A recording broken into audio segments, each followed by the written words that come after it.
사도신경으로 우리의 신앙 고백하도록 하겠습니다. 나는 전능하신 아버지 하나님 전지의 창조주를 믿습니다. 나는 그의 유일하신 아들 우리 주 예수 그리스도를 믿습니다.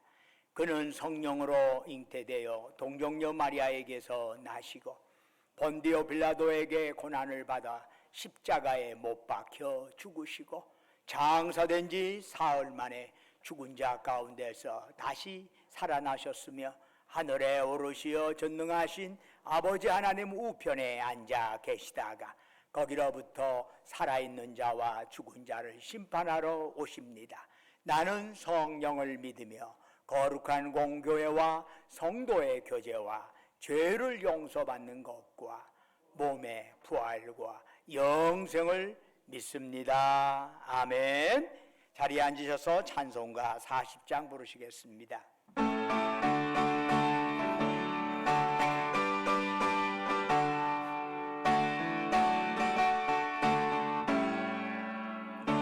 찬송으로 보답할 수 없는 큰 사랑 저님께 영광 할렐루야 형제자매 모두 함께 모여 찬송해 저님께 영광 할렐루야 하나님의 자녀여 크게 찬송 부르며 밝고 거룩한 길로 기쁨으로 나아가 주의 보좌 앞으로 속히 들어가겠네 주님께 영광 할렐루야 우리 받은 주님 은혜 한량 없도다 주님께 영광 할렐루야 기쁜 찬송 부르면서 전국하겠네 주님께 영광 할렐루야 하나님의 자녀여 크게 찬송 부르며 밝고 거룩한 길로 기쁨으로 나아가 주의 보좌 앞으로 속히 들어가겠네 주님께 영광 할렐루야 잠시 후에 우리 모두 주를 보겠네 주님께 영광 할렐루야 영광스러운 보좌 위에 거룩하신 주 주님께 영광 할렐루야 하나님의 자녀여 크게 찬송 부르며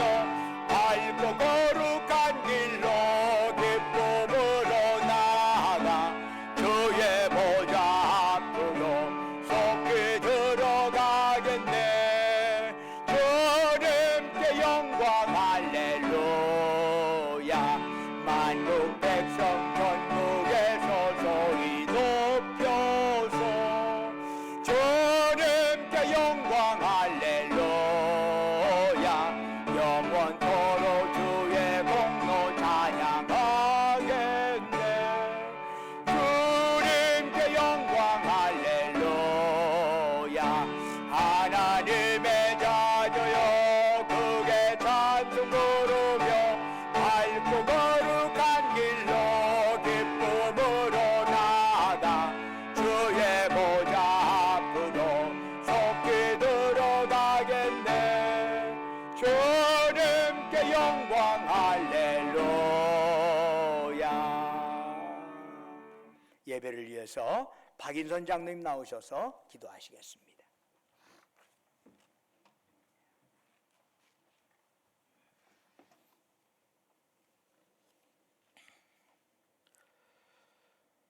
태초에 온 세상을 창조하시고 인류의 역사를 이끌어주시는 은혜와 능력이 풍성하신 하나님 아버지, 저희가 살아가는 이 삶이 부족하고 보잘것없음에도 우리를 통해 큰 일을 행하시고 역사를 이끌어 가심에 감사를 드립니다.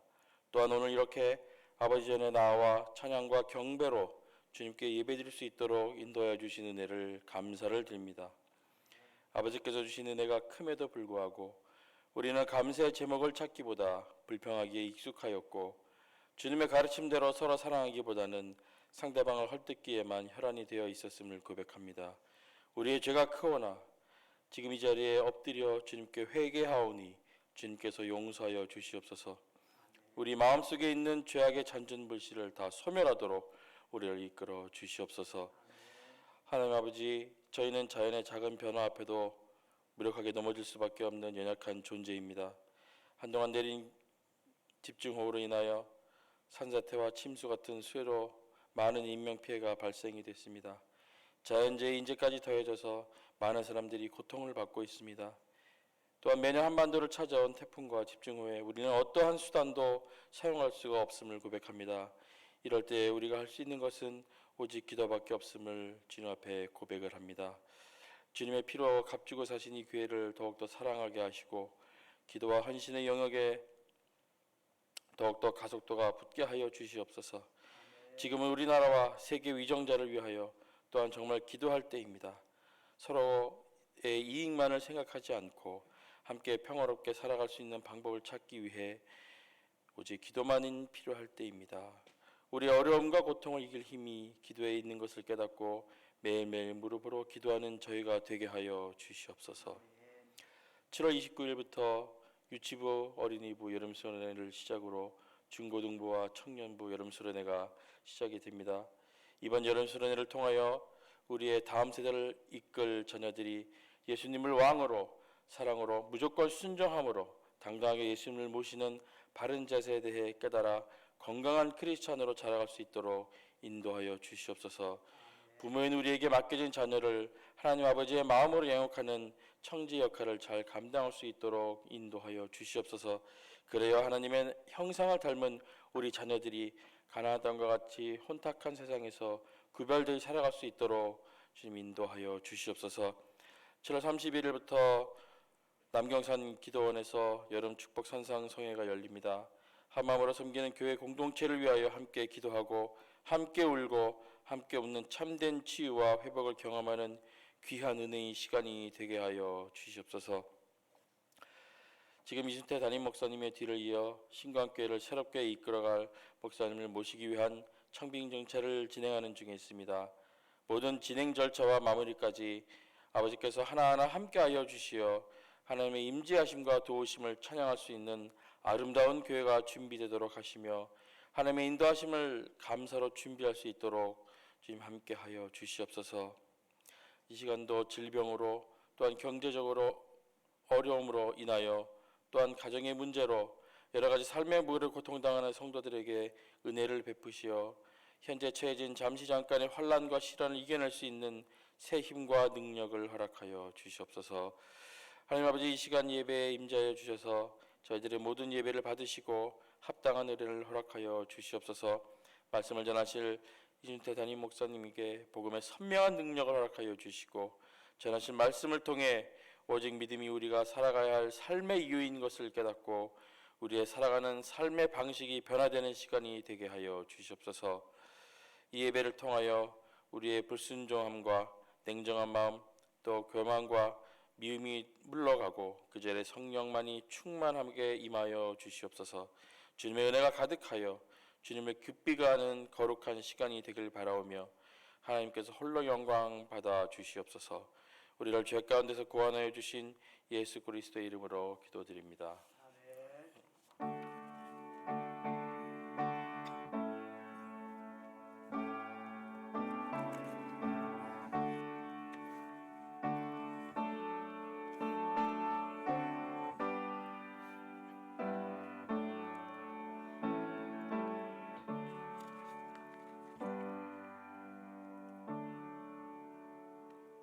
할렐루야. 우리 좌우에 있는 형제 자매들 향해 사랑 인사 나눕니다. 주님의 이름으로 사랑합니다. 샬롬. 만나 뵈서 반갑습니다. 주님의 이름으로 사랑합니다. 교회 소식 전해드리겠습니다.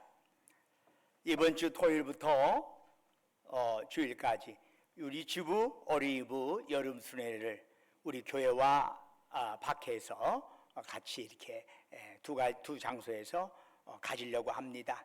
많이 기도해 주시고 함께 여러분들 후원해 주시면 감사하겠습니다. 중고등부 청년부 수련회가 8월 7일부터 월화수 3일 동안에 충남 호서대 아산 캠퍼스에서 연합 집회에 함께 참여하도록 할 것입니다. 이를 위해서도 여러분이 많이 기도해 주시고 후원해 주시면 고맙겠습니다. 다음 주 7월 30일이 7월 다섯째 주일입니다. 이미 예고되었고 그렇게 지켜진 것과 같이 매달에 다섯째 주가 있는 경우에는 다섯째 주에 그날의 오후는 속회별 모임으로 대체하기로 했습니다. 7월 30일이 7월 다섯째 주일이기 때문에 3부 예배, 주일 오후 3부 예배는 속회별 모임으로 대체할 것입니다. 속회들은 다음 주 오후에 함께 친교를 위해서 미리미리 준비해 주시면 감사하겠습니다. 그리고 2, 4분기 재직회가 8월 6일 주일에 있도록 할 것입니다.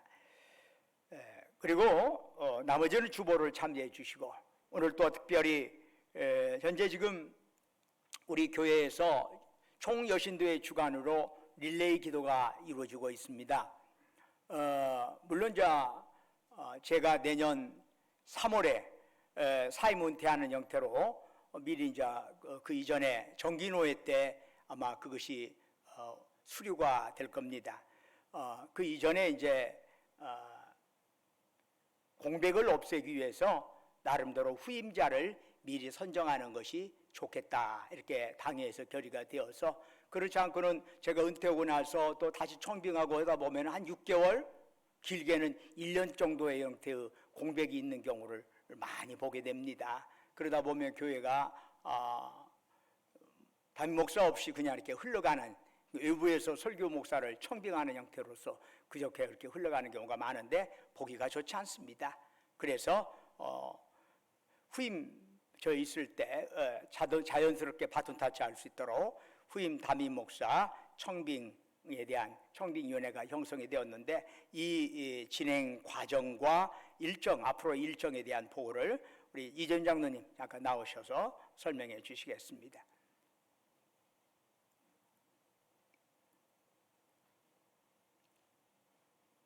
자, 아래 마이크에 켜주세요.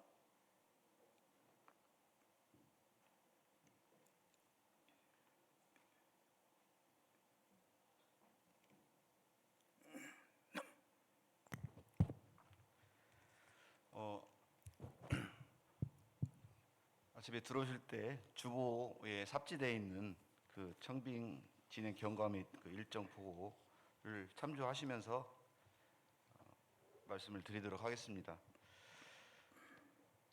원래 이제 청빙위원회라는 것은 교회 헌법 기관은 아닙니다.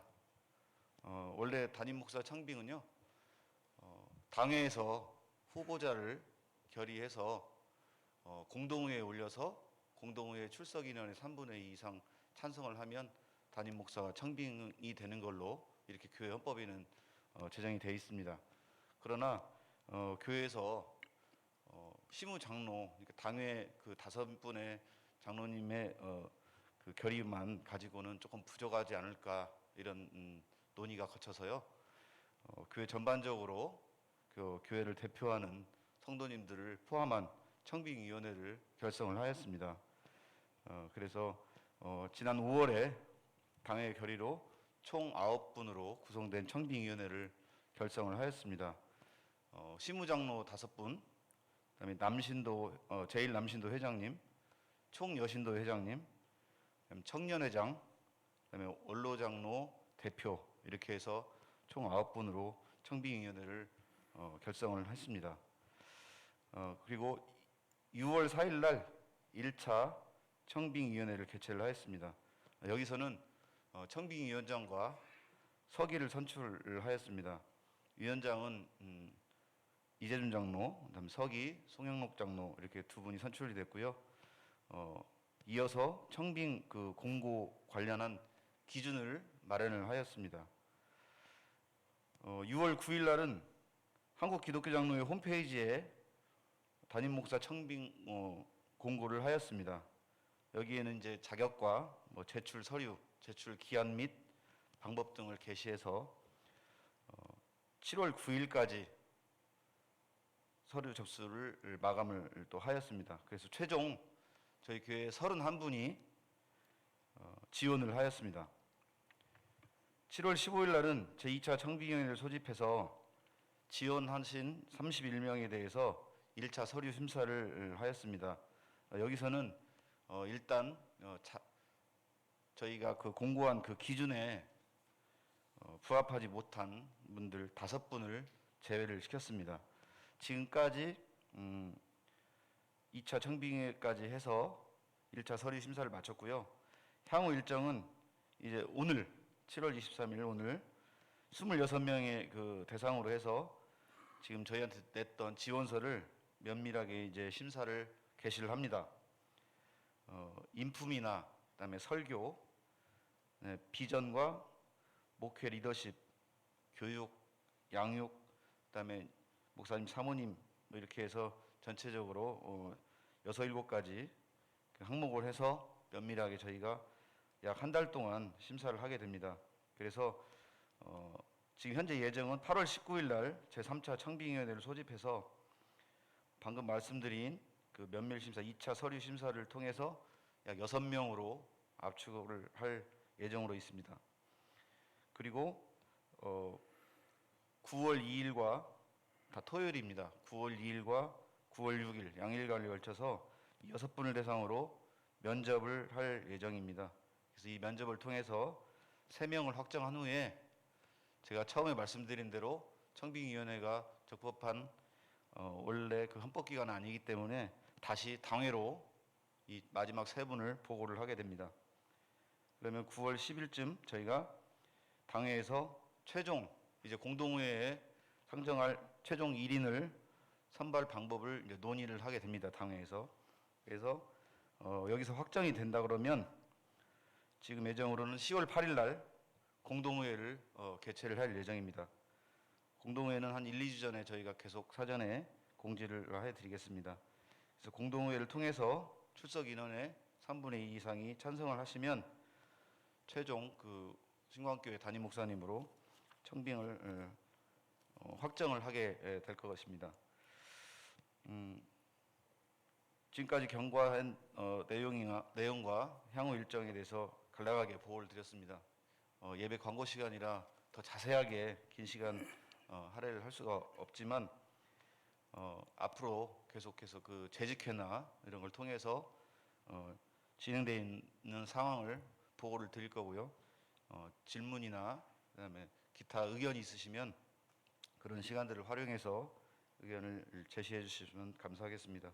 목사님 금방 광고 말씀하신 대로 여신도에서 이제 릴레이 그 기도회를 열고 있습니다. 그래서 교인들이 각 시간 본인이 편한 시간에 지금 그 목사님 청빙을 위한 기도를 또 하고 있는 걸로 제가 알고 있는데요. 아직 동참하시지 못한 우리 교우님들께서는 일일 중에 본인이 가장 편하신 시간 스스로 정하셔서 릴레이 기도에 동참을 해주시면 감사하겠습니다. 예, 이상 보고를 마치겠습니다. 여러분들의 적극적인 기도를 부탁드립니다. 이제 찬송가 79장 부르시면서 하나님께 예물 드리겠습니다.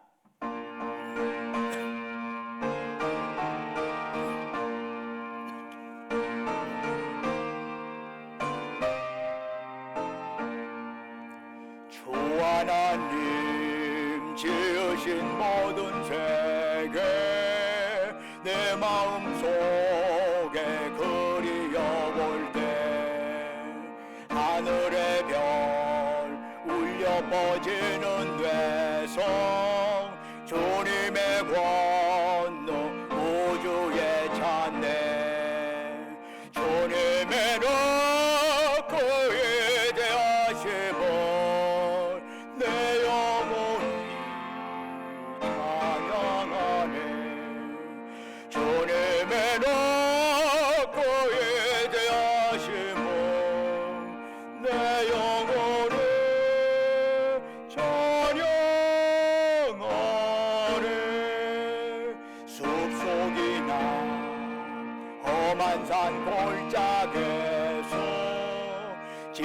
여기는 저 새소리들과 고요하게 우르는 시냇물은 주님의 성실 노래하도다. 주님의 높고 위대하심을 내 영혼이 찬양하네. 주님의 높고 위대하심을 내 영혼이 찬양하네. 주 하나님 독생자 아낌없이 우리를 위해 보내주셨네. 십자가에 피 흘려 죽으신 주 내 모든 죄를 대속하셨네.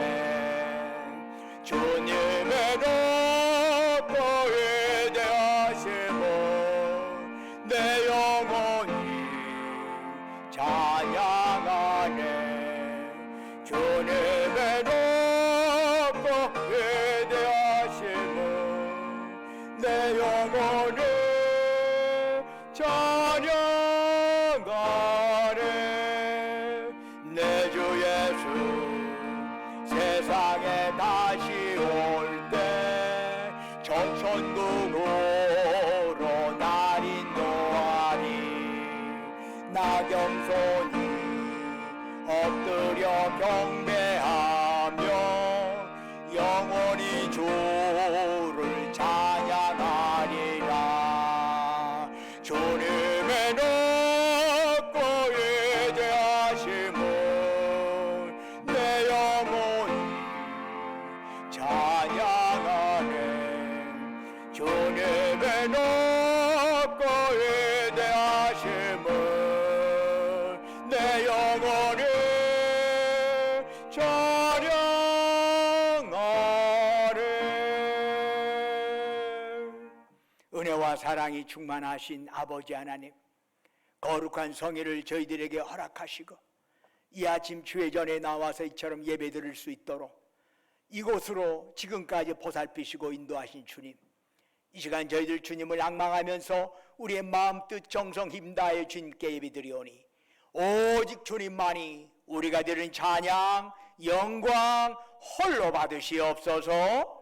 아버지 하나님, 참으로 저희들이 드리는 예배가 하나님께는 영광이요 예배드리는 우리 모두에게 은혜와 기쁨 충만한 자리가 되게 하옵소서. 사모하는 심령으로 고개 숙인 백성들에게 성령으로 충만하게 역사하여 주셔서 이러한 예배를 통해서 우리의 연약한 영역이 강건해지게 하옵소서. 이러한 예배를 통해서 우리 얽히고 설킨 문제가 해결받는 역사가 일어나게 하옵소서. 지난 한 주간도 주님의 은혜 안에 살게 하시고 오늘 거룩한 성일 맞이하여 주 앞에 나올 때 우리의 정성 담아 소중한 물질을 주께 바치옵니다. 우리의 마음 뜻 담아 주께 바쳤사오니 바치는 심령 후에 하나님께서 큰 복 내려 주시옵소서. 11조로 주께 바칩니다. 이 땅의 모든 건 하나님의 것이고 때가 되면 하나님이 취하실 것입니다. 우리 인생 공순의 공수가 빈손으로 왔다가 빈손으로 돌아간 인생임을 고백하면서 참으로 주신 수입의 10분의 1을 성별하여 주께 바칩니다. 주의 말씀대로 11조를 바치는 자들에게 하늘의 주님의 약속하신 대로 영육의 강건함을 허락하여 주옵소서. 아버지 하나님, 바라옵고 나옵건대 또한 주님 앞에 이렇게 나오면서 범사에 감사해서 감사한금 드린 심령들이 있습니다. 각가지 제목으로 특별 감사한금 드립니다. 또한 매주마다 주님과 약조했던 주정금 드립니다. 너희는 땅끝까지 가서 내 증인 되라 주의 말씀 가슴에 새기면서 해외 성경금, 국내 성경금 드리옵니다. 우리 주변의 어려운 이웃들을 생각하면서 국률의 마음 담아 사랑 나눔 헌금 드리옵니다. 또한 우리 교회 여러 시설을 생각하면서 주님 앞에 시설 목적 헌금 바치옵니다. 그 밖에 각자의 간구와 서원을 주님 앞에 드리며 예물 드리오니 그들의 기도의 제목 귀 기울여 주시고 주님께서 귀 기울이시고 응답하여 주시옵소서. 아버지 하나님, 참으로 주님 앞에 이름도 없이 빛도 없이 헌신하고 헌물하는 그들을 기억하여 주옵시고 그들의 섬김 받으시고 또한 하늘 상급으로 가득 채워 주시옵소서. 원컨대 우리가 이 땅에 살아가는 동안에 주님이 부르신 그날까지 죽도록 하나님께 충성하며 이웃을 섬기며 나누며 살아가게 하옵소서. 우리 주 예수 그리스도의 이름으로 간절히 기도드립니다. 아멘. 이 시간 우리에게 주시는 하나님의 말씀 호세아서 6장 1절에서 3절까지의 말씀이 되겠습니다. 구약성경 1261쪽입니다. 호세아서 6장 1절에서 3절까지 저와 여러분이 한 절씩 교독하도록 하겠습니다. 오라 우리가 여호와께로 돌아가자. 여호와께서 우리를 찢으셨으나 도로 낫게 하실 것이요 우리를 치셨으나 싸매어 주실 것임이라. 여호와께서 이틀 후에 우리를 살리시며 셋째 날에 우리를 일으키시리니 우리가 그의 앞에서 살리라. 함께 읽겠습니다. 그러므로 우리가 여호와를 알자.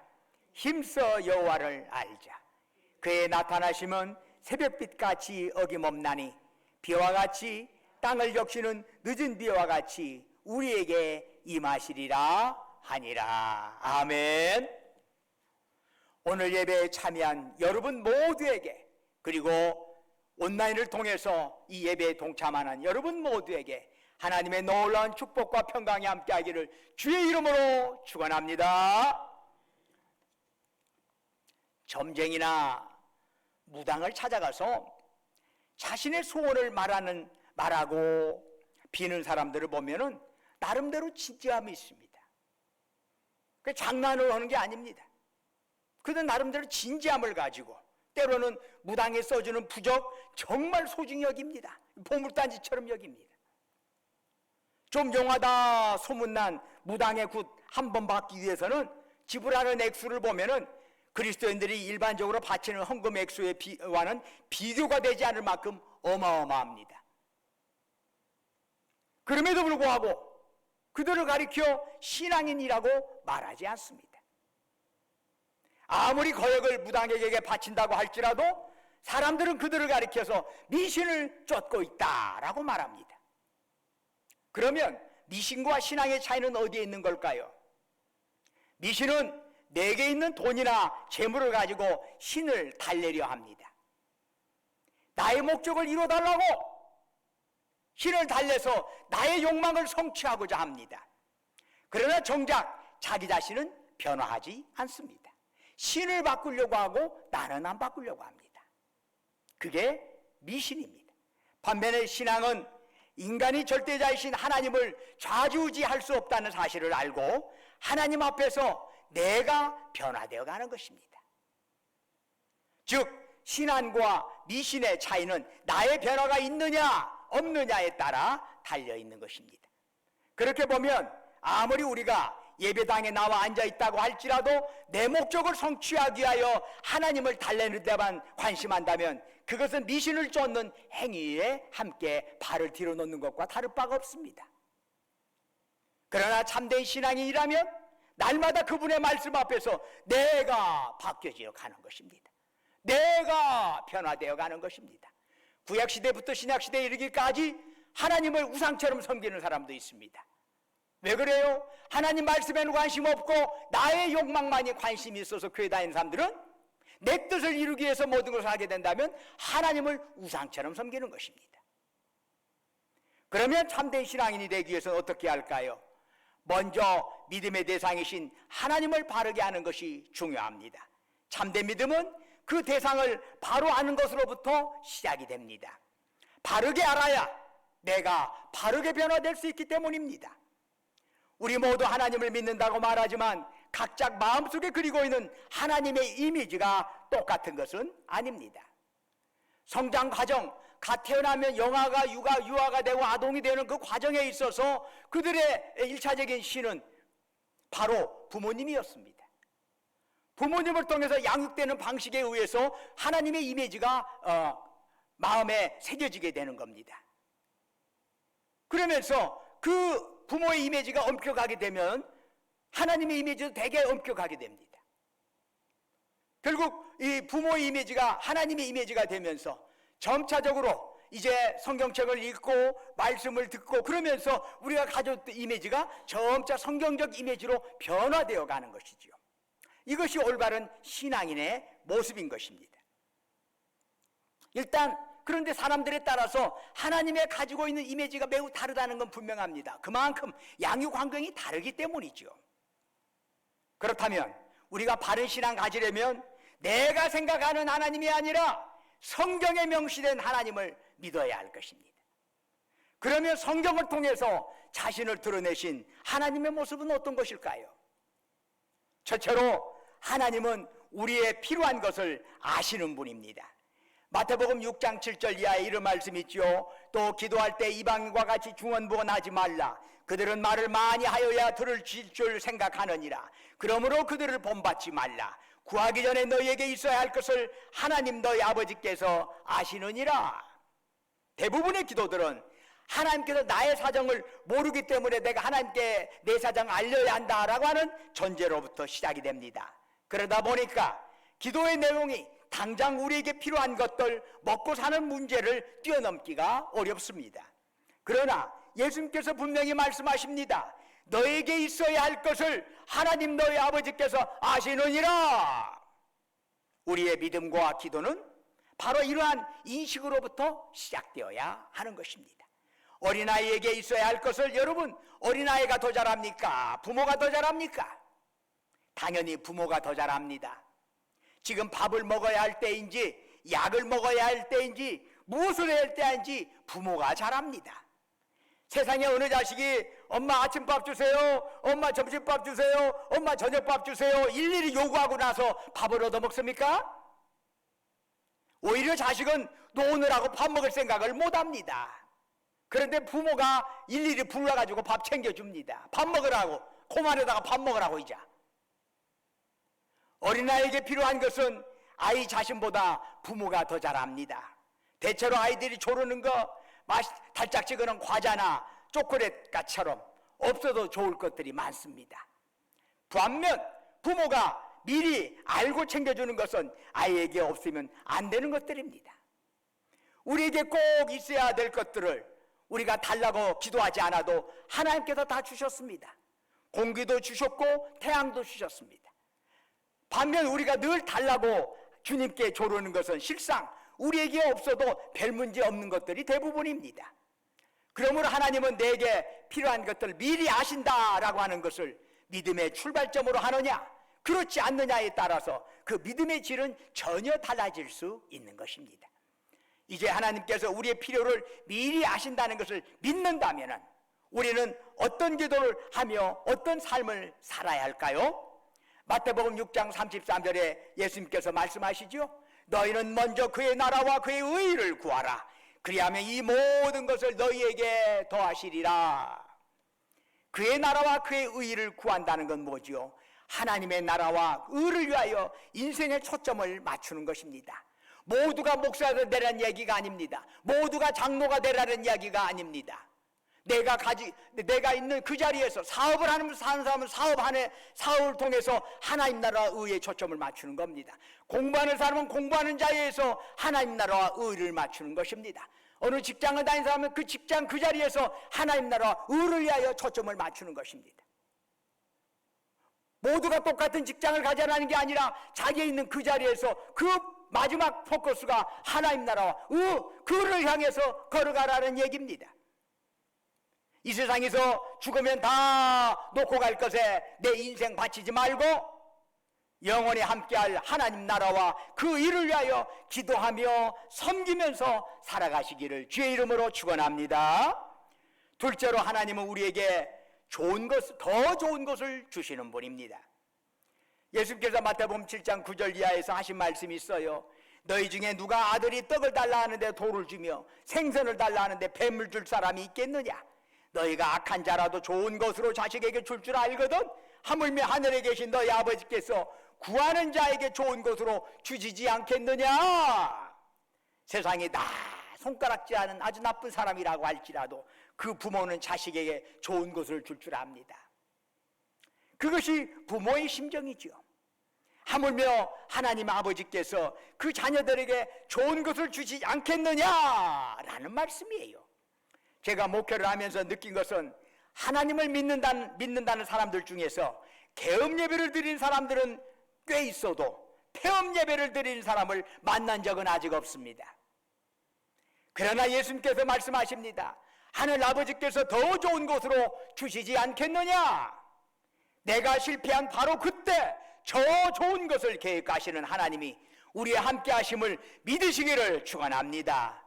계엄 예배도 하나님께서 복 주시기를 원한다면 폐업 예배를 드리면서도 항상 이 기업은 이 회사는 그냥 그만두고 또 다른 길로 나가려는 뜻인가 보다 생각하면서 폐업 예배도 드려야 하는 것입니다. 왜 계엄 예배만 드리고 폐업 예배는 안 됩니까? 같이 드려야 하는 거죠. 하나님께서 나의 계획보다 더 좋은 계획을 가지고 계신다는 것을 우리가 믿는다면 우리는 어떤 상황에서도 주저하지 않고 앞으로 나아갈 수 있을 것입니다. 우리 그리스도인들은 하나님의 말씀을 아멘으로 받습니다. 그러나 하나님 말씀만 받는 게 아닙니다. 나의 삶 속에 역사하시는 하나님의 섭리를 또한 아멘으로 받아야 하실 줄로 믿습니다.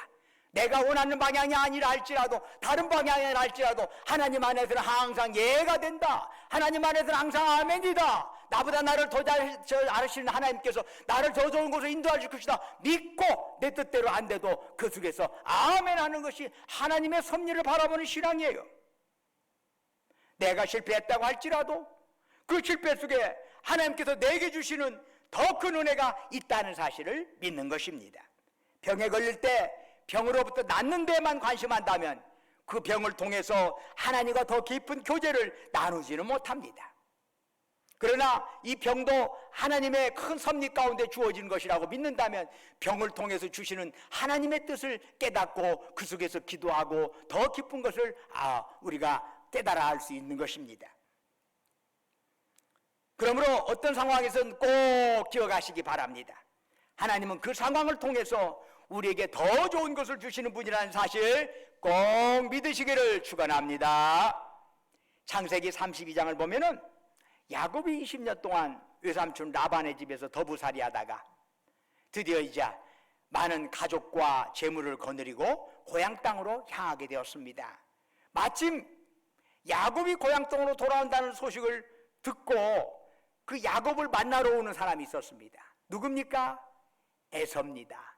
20년 전에 야곱을 죽이려고 했던 그 형 에서가 혼자 오는 게 아니라 장정 400명을 대동하고 야곱을 찾아오고 있었습니다. 야곱은 불안했죠. 그래서 야곱은 일행을 다 앞서 보내고 나서 혼자만 남아서 하나님께 기도했습니다. 그날 밤 하나님께서 야곱에게 어떻게 응답하셨지요? 기도하는 야곱의 다리를 쳐서 불구로 만드셨습니다. 그런데 다음날 야곱이 에서를 만났을 때 어떤 일이 일어났나요? 형 에서는 동생을 끌어안고 대성통곡을 했습니다. 어떻게 이런 일이 가능할까요? 만일 야곱이 20년 동안 벌어들인 재산으로 비단 옷 입고 기름기 번지르는 모습으로 나타났다면 에서의 칼에 맞아 죽었을 겁니다. 그런데 정작 야곱의 몰골은 전혀 엉망입니다. 밤새워 무릎을 꿇고 기도하느라고 옷은 구겨지고 땀에 흠뻑 젖어 있었습니다. 얼굴은 초췌하고 다리까지 절룩절룩거리는 게 아닙니까? 그때 형 에서의 마음에서 긍휼의 마음이 일어나 동생을 끌어안고 눈물을 흘린 것입니다. 환도뼈가 유결된 것이 고난이 아니라 오히려 야곱을 살리기 위한 하나님의 은혜였던 것입니다. 이처럼 하나님은 우리가 생각한 것보다 더 좋은 것을 주시는 분입니다. 그러므로 어떤 상황에서도 주님 안에서 긍정적으로 살아가시기를 주의 이름으로 축원합니다. 셋째로 하나님은 어떤 분이지요? 만물보다 크신 분입니다. 요한복음 10장 28절 이하는 이렇게 말씀하지요. 내가 그들에게 영생을 주노니 영원히 멸망하지 아니할 것이요 또 그들을 내 손에서 빼앗을 자가 없느니라. 그들을 주신 내 아버지는 만물보다 크심에 아무도 아버지 손에서 빼앗을 수 없느니라. 우리가 믿는 하나님은 세상 그 어떤 것보다도 크신 분입니다. 여러분 이 사실 믿으십니까? 이 사실 믿으십니까? 우리가 믿는 하나님이 어떤 하나님인가를 제대로 알아야 합니다. 그래야 제대로 기도하고 제대로 의지하고 제대로 살아갈 수 있습니다. 만약 여러분들이 믿는 하나님이 안 믿는 것보다는 좀 나아 라고 하면서 액세서리 같이 여겨진다면 없어도 얼마든지 잘 갈 수 있지만 또 하나 귀걸이 하나 오면 더 이뻐 하는 형태의 하나님이라면 얼마든지 그런 하나님 빼놓을 수 있습니다. 얼마든지 그런 귀걸이 믿고 안 살아. 그러나 그런 형태는 올바른 믿음이 될 수 없습니다. 우리 하나님은 만물보다 크신 분이야. 그런데 왜 많은 사람들이 걱정과 근심에서 헤어나오지 못할까요? 왜 많은 사람들이 결정적인 순간에서 하나님의 말씀을 떠나가는 걸까요? 하나님 아버지가 만물보다 크신 분이라는 사실을 믿지 않기 때문입니다. 그러나 하나님은 우주를 창조하신 분이요 우주보다 크신 분입니다. 세상은 하나님보다 돈과 권력, 명예를 더 크게 봅니다. 그러나 하나님을 믿는 자는 하나님이 그 무엇보다 크다는 사실을 믿습니다. 바로 이 점에서 신앙은 모험이라 할 수 있습니다. 인간의 욕망이 우선되는 세상에서 눈에 보이는 하나님을 더 인정한다는 점에서 신앙은 모험입니다. 물론 하나님을 안 믿는 사람들도 모험은 하죠. 그러나 그 동기는 자신의 욕망이며 그 결과는 불확실합니다. 그러나 신앙의 모험은 진리 안에서 이루어지고 그 길이 너무나 뚜렷하기 때문에 그 결과는 항상 하나님께서 선하게 책임져 주실 줄로 믿으시기를 축원합니다. 우리는 바울을 세계를 변화시킨 위대한 사도라고 말합니다. 그러나 2000년 전 사도 바울이 걸어서 돌아다닌 걸 실제로 따져보면 오늘날 우리 눈에 보면 그렇게 크지 않습니다. 사도 바울이 주로 돌아다녔던 것이 지중해 연안 형태가 고작입니다. 그는 당시에 극동이 있다는 것도 몰랐습니다. 한국도 모르고 일본도 몰랐습니다. 그의 발걸음 닿는 곳은 지구 전체 몇백 분의 1에 불과합니다. 그러나 어떻습니까? 그 바울에 의해서 유럽의 역사가 달라졌습니다. 더 나아가 극동에 사는 우리 인생이 바뀌게 되었습니다. 왜 그런가요? 그가 믿고 자신의 삶을 던졌던 하나님께서 만물보다 크시기 때문입니다. 그렇습니다. 내가 아무리 보잘것없어도 우리 교회가 비록 작은 규모라고 할지라도 우리가 하는 일이 아무리 작아 보일지라도 주님을 향한 모험에 우리가 모험을 던지고 뛰어든다면 주님께서는 여러분과 저의 삶을 통해서 놀라운 역사 이루어 가신다는 것을 믿으시기를 축원합니다. 넷째로 하나님은 우리를 죽음의 순간에 받아주시는 분입니다. 누가복음 23장 46절에서 예수님께서 십자가상에서 드리는 기도가 있지요. 아버지, 내 영혼을 아버지 손에 부탁하나이다. 예수님의 기도는 이 땅에서 우리의 사명과 삶이 다 끝날 때 우리 영혼을 하나님께 맡기고 그 하나님이 우리 영혼 받아주신다는 사실을 분명히 보여주고 있습니다. 대부분의 사람들은 죽음을 두려워합니다. 그 이유가 뭘까요? 죽음을 통해서 자기의 존재가 상실된다고 생각하기 때문입니다. 자기의 존재가 다 없어진다는 것 때문에 근본적인 형태의 두려움을 저변에 깔고 있지요. 그러나 예수님은 죽음의 순간이야말로 하나님 아버지께서 우리 영혼 받아주시고 책임져 주시는 순간임을 분명히 알려주십니다. 헨리 나우엔이라고 하는 신학자는 죽음 가장 큰 선물이라고 하는 책을 썼어요. 우리나라에도 이 책이 번역이 되었어요. 여기에서 공중고개사 이야기를 합니다. 한 사람이 공중 사다리에서 거꾸로 매달려 있습니다. 그리고 또 한 사람은 이 사다리 저 사다리를 왔다 갔다 날아다닙니다. 그리고 그때마다 거꾸로 달린 사람이 공중에 나는 사람을 잡아줍니다. 우리가 보면 그 날아다니는 사람이 모든 것을 다 하는 것 같습니다. 그러나 실상은 그렇지 않습니다. 날아다니는 사람이 하는 역할은 상대가 나를 잡아줄 줄 알고 그렇게 믿고 나라가 손만 내밀면 됩니다. 만약에 자기가 뭘 잡으려고 그러면 잘못하고 손목이 부러진다든가 떨어지게 된답니다. 그냥 손만 이렇게 내밀면 그 좌우에 있는 사람들 꽉 잡고 그 다음 일을 할 수 있도록 도와주는 거죠. 우리의 죽음도 그렇습니다. 우리에게 정해진 시간표를 다 마치고 나서 아버님 제가 갑니다.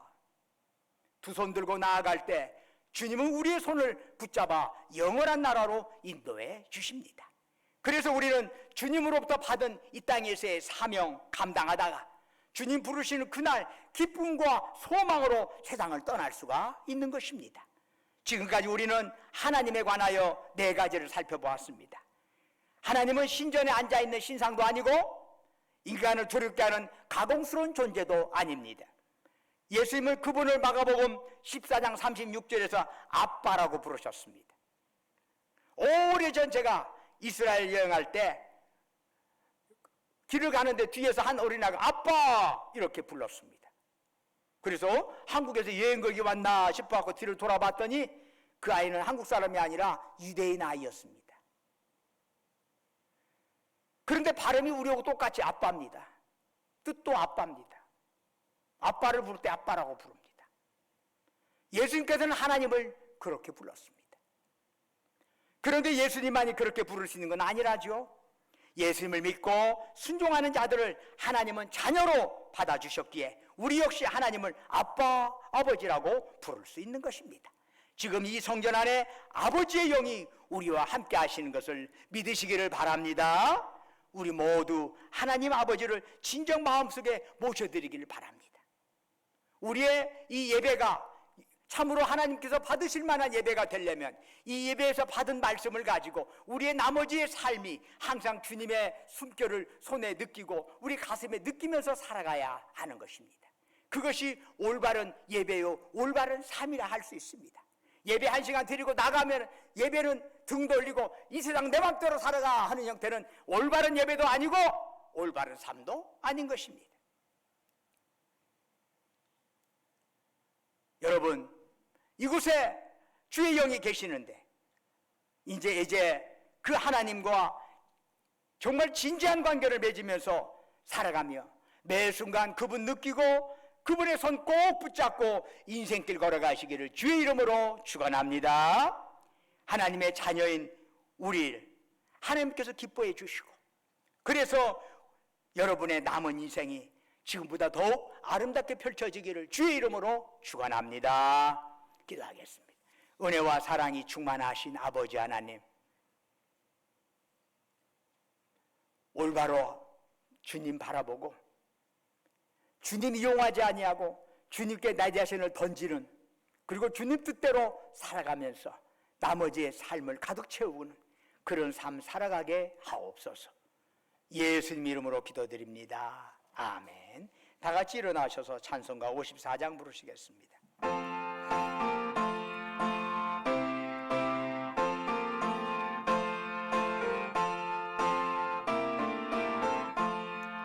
주여 복을 구하오니 별에 가게 하시고 사람마다 전에로 이기도록 하시고 광야 같은 세상에서 항상 인도하소서. 주의 복된 말씀 듣고 또한 감사합니다. 구원받은 주의 성도 열매 맺게 하시며 하나님이 우리 함께 항상 계시옵소서.